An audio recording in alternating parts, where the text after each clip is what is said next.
ஜெய் மகாகாளி.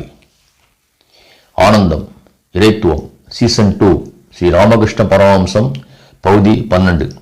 ஆபதாய ச தர்மஸ்ய சர்வதர்மஸ்வரூபிணே அவதார வரிஷ்டாய ராமகிருஷ்ணாய தே நமः.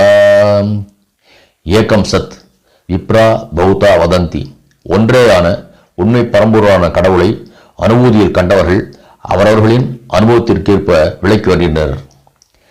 சத்துவம், ராஜசம், தாமசம் இந்த 3 குணங்களும் உலகத்தில் உள்ள எல்லா உயிர்கள், தேவர்கள், தெய்வங்களுக்கும் உண்டு. அடியார்கள், முனிவர்கள், சித்தர்கள், ஞானிகள், யோகிகள், உலகில் மனிதர்கள் உள்பட தேவர்களையும் இந்த 3 குணங்கள் ஆளுகின்றன. சத்துவம் நல்லதையே நினைத்து நன்மையை செய்வது.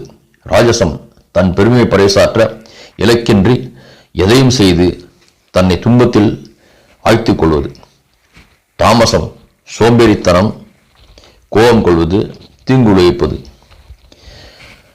அடுத்தடுத்த பகுதிகளில் இது பற்றி விரிவாக நம் குருதேவர் ஸ்ரீ ராமகிருஷ்ணர் கூறியிருப்பதை காண்போம். நாம் விலகியே இருந்தாலும் நம்மை நாடி வந்து ஆபத்தை விளைவிப்பவர்களை ஒன்றும் சொல்லாமல் விலகியே இருக்க வேண்டுமா என்ற சந்தேக கேள்விக்கு நமது ஆன்மீக குரு ஸ்ரீ ராமகிருஷ்ணர் என்ன சொல்கிறார் என்று பார்ப்போம். எப்படி சில தண்ணீரை எதற்கும் பயன்படுத்த முடியாதோ அதேபோல் சில மனிதர்களோடு பழகக்கூடாது, அவர்களை பார்க்கவும் கூடாது. அதே சமயம் தீங்கு செய்வதை தொழிலாக கொண்ட மனிதர்களால் நமக்கு தீமை ஏற்பட்டால் அவர்களை எப்படி சமாளிப்பது?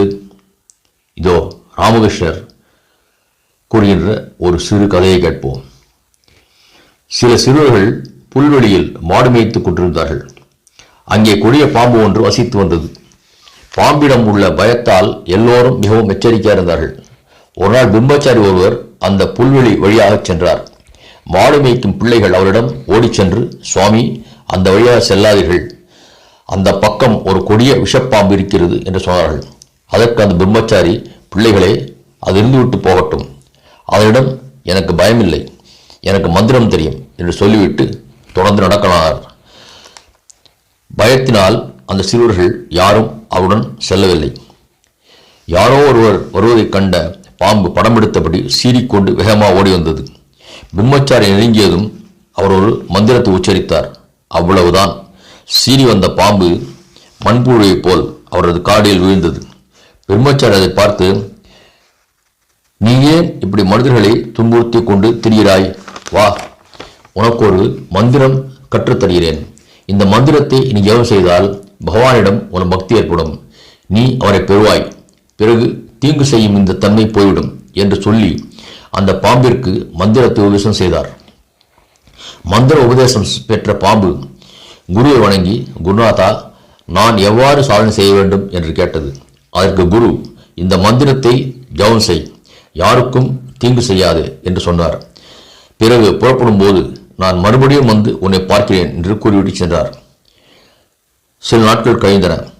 அந்த பாம்பு யாரையும் கடிக்க வருவதில்லை என்பதை சிறுவர்கள் கண்டுகொண்டார்கள். அதை அறிந்த சிறுவர்கள் செய்த செயலை அடுத்த பகுதியிலே காண்போம். ராமகிருஷ்ணரை போன்று ஆன்மீகத்தை வாழ்வியலோடு இணைத்து எவரும் சொன்னதில்லை. எங்கும் எதிலும் எல்லாமும் இறைவன். அவர் இச்சையால் தான் இதுவும் நடக்கும். புண்ணியங்கள் சேர்வதும் பாவங்கள் தொற்றுவதும் கர்மவினையால் என்றாலும் கடவுளின் பெருங்கருணை உடனிருந்தால் என்றும் துன்பமில்லை, இன்பமே என்பதே அவர் வாழ்ந்து காட்டிய உண்மை. திருச்சிற்றம்பலம்.